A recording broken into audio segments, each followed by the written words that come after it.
Selamat pagi, Bapak Ibu Saudara yang dikasihi Tuhan. Pada pagi hari ini kita akan melanjutkan pembacaan Alkitab kita dari 1 Yohanes, pasalnya yang ketiga, ayatnya yang ke-19 sampai yang ke-24. 1 Yohanes pasal yang ketiga, ayatnya yang ke-19 sampai 24. Saya akan membacakannya buat kita dan Bapak Ibu Saudara sekalian boleh memperhatikan di Alkitabnya masing-masing. 1 Yohanes pasal 3 ayat 19 sampai 24. Demikianlah kita ketahui bahwa kita berasal dari kebenaran. Demikian pula kita boleh menenangkan hati kita di hadapan Allah.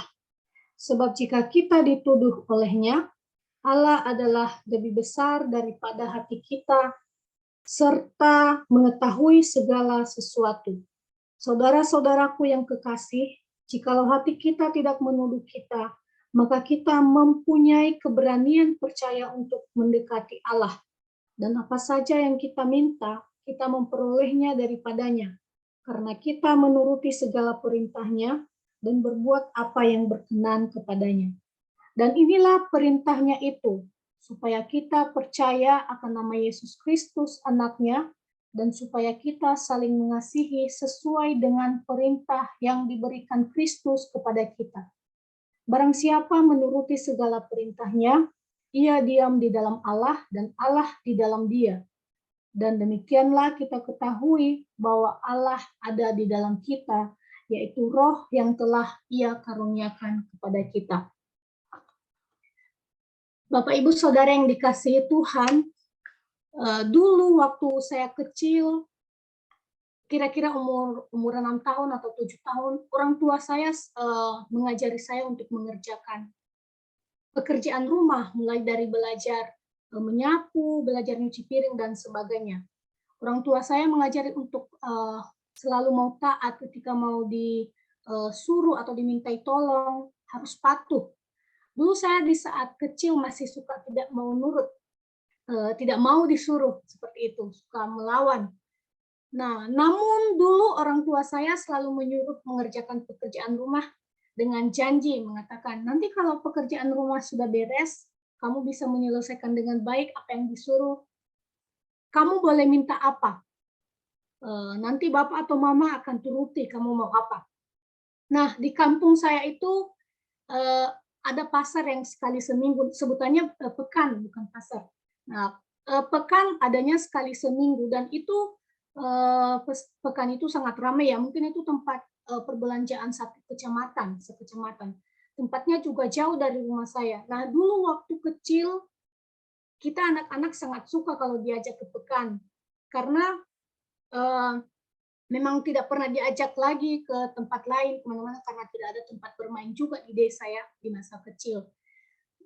Nah, karena saya ingin diajak ke pekan, setiap disuruh, setiap dimintai tolong, saya nurut. Saya mau taat, saya kerjakan pekerjaan rumah dengan baik, karena saya yakin kalau saya berbuat baik, berbuat benar, nanti orang tua saya bakal ngabulin permintaan saya untuk ikut ke pekan. Nah, tentu begitu, kita juga begitu sebagai orang percaya. Kita yakin bahwa Tuhan mengabulkan permintaan kita, Tuhan mendengar doa kita di saat kita mau taat padanya, di saat kita mau berjalan seturut dengan kehendak-Nya. Hari ini kita diingatkan dalam hal ketaatan dan hal melakukan yang berkenan di hadapan Allah. Di ayatnya yang ke-19 dikatakan, demikianlah kita ketahui bahwa kita berasal dari kebenaran. Nah, kalimat berasal dari kebenaran di sini berhubungan atau merupakan lanjutan dari yang sudah kita bahas minggu-minggu kemarin, 2 minggu yang lalu. Di ayatnya yang ke-10 juga dijelaskan di sana tanda-tanda anak Allah dan bagaimana juga tanda-tanda anak iblis, seperti itu. Berasal dari kebenaran.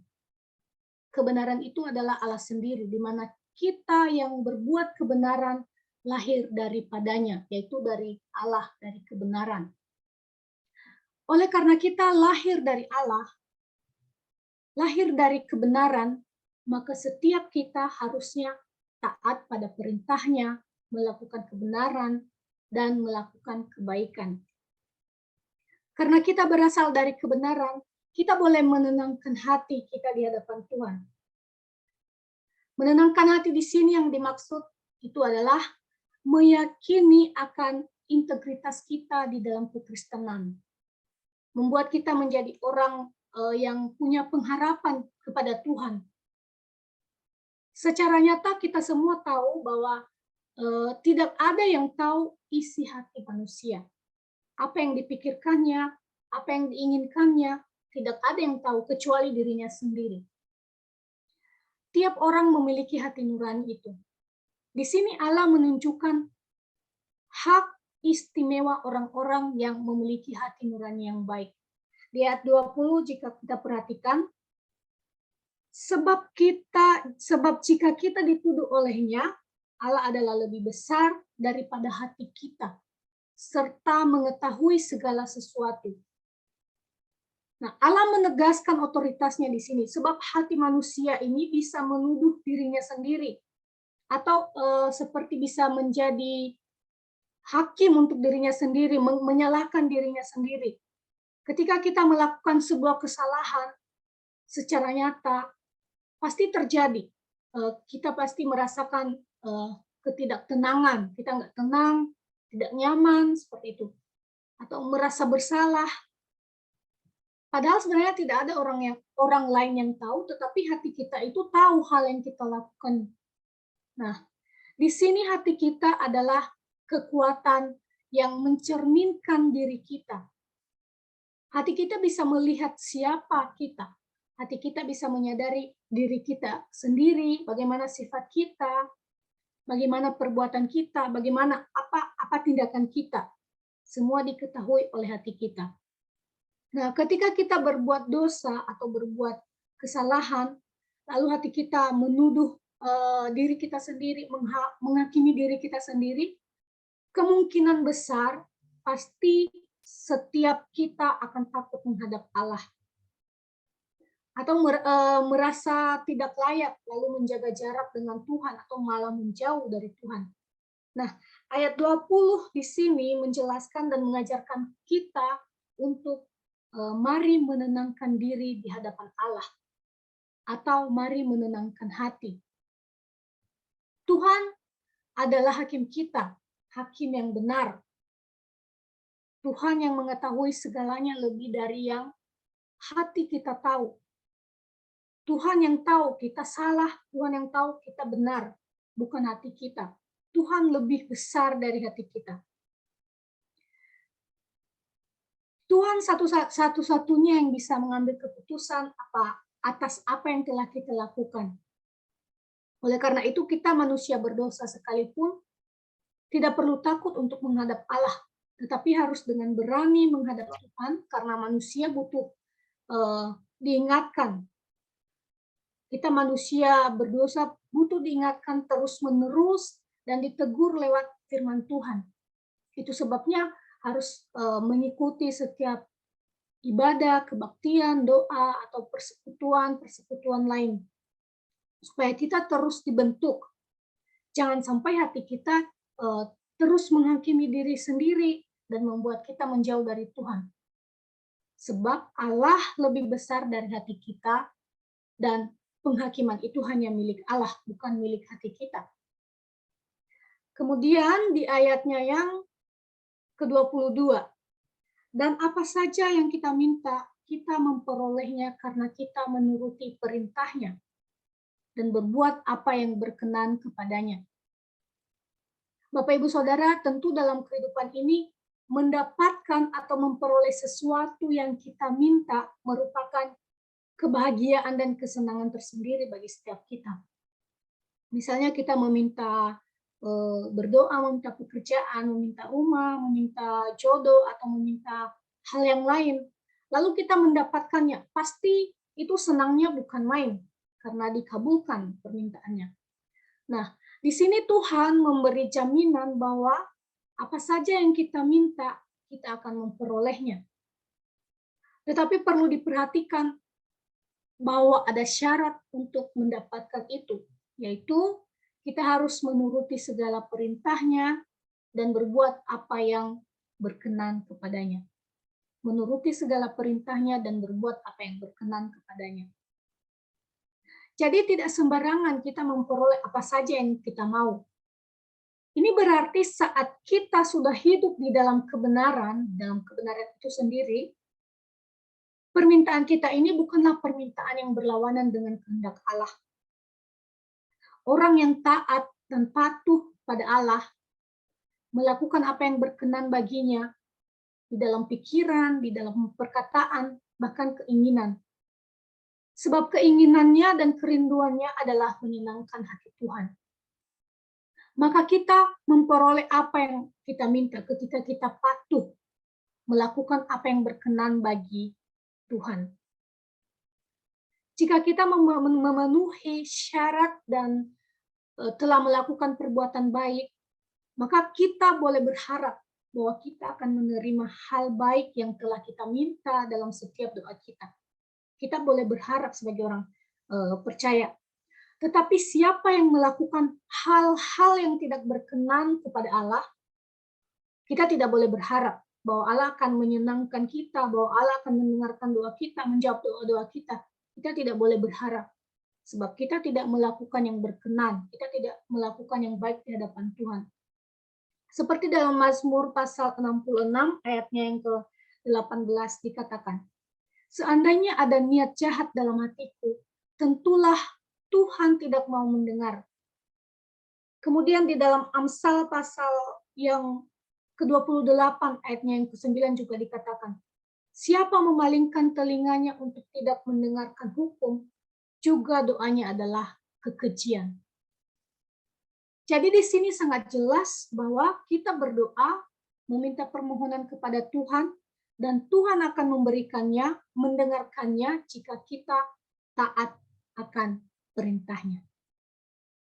Apa perintah yang dimaksud di sini? Di sini dijelaskan di ayatnya yang ke-13, yaitu perintah supaya kita percaya akan nama Yesus Kristus, anaknya, dan supaya kita saling mengasihi sesuai dengan perintah yang diberikan Kristus kepada kita. Di sini yang dimaksud dengan percaya dalam nama anaknya, percaya dalam anaknya Yesus Kristus. Yang pertama yang dimaksud dari percaya ini adalah membedakan siapa dia. Membedakan siapa dia menurut namanya, atau memiliki pandangan yang benar tentang pribadi dan jabatan Tuhan sebagai putra Allah dan juru selamat dunia. Ini menjadi salah satu hal yang harus kita percayai sebagai orang percaya. Tujuannya ada di Yohanes pasal 6 ayat 40, yaitu supaya setiap orang yang melihat anak dan percaya kepadanya bisa memperoleh hidup yang kekal.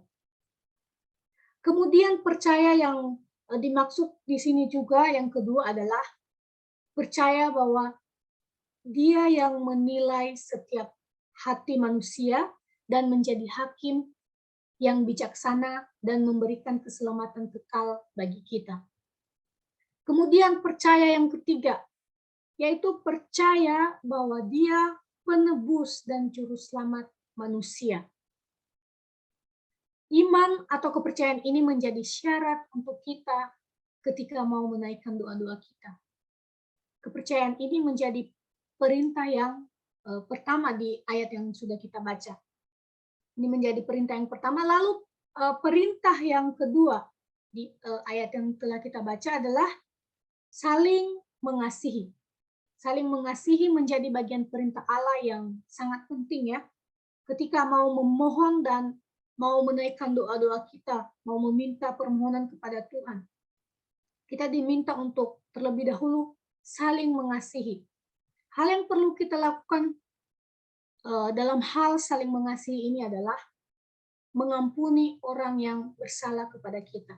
Di dalam Matius pasal 6, ayatnya yang ke-14, kita bisa dilihat, diingatkan, karena jikalau kamu mengampuni kesalahan orang, Bapamu yang di surga akan mengampuni kamu juga.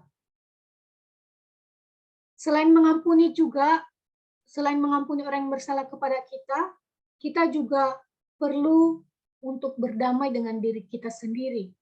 Berdamai dengan orang yang menyakiti kita sekalipun, maupun orang yang kita sakiti, kita harus berdamai.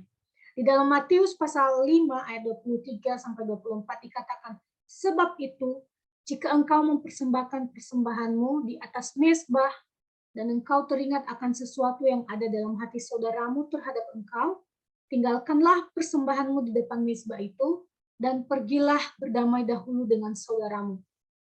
Lalu kembali untuk mempersembahkan persembahanmu itu.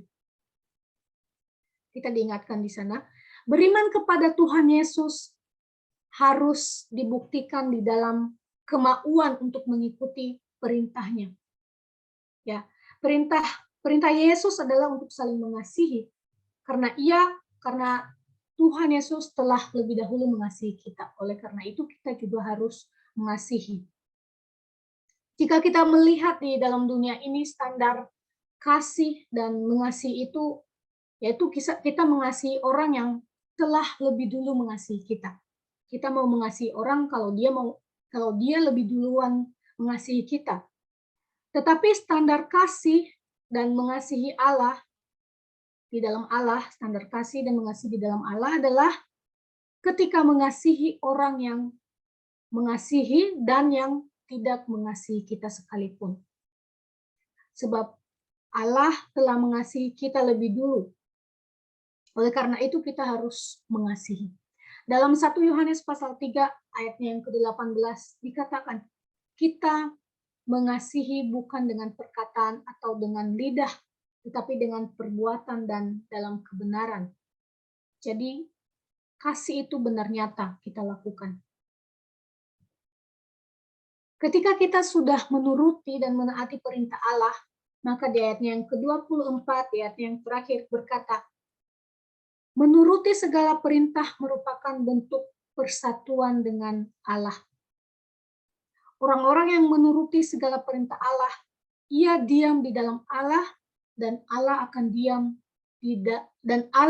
di dalam dia. Dengan demikian karya Roh Kudus dalam dirinya dinyatakan. Sekalipun Roh tidak terlihat, karyanya dapat kita saksikan dalam diri orang-orang percaya, yaitu termasuk dalam diri kita sendiri. Kita berasal dari kebenaran, maka kebenaran Tuhan pastinya tampak dari setiap perbuatan-perbuatan yang kita lakukan. Kiranya kita boleh terus beriman dan percaya pada Tuhan dan boleh melakukan hal-hal yang berkenan di hadapannya dan terus semakin lebih taat akan perintah Tuhan. Amin.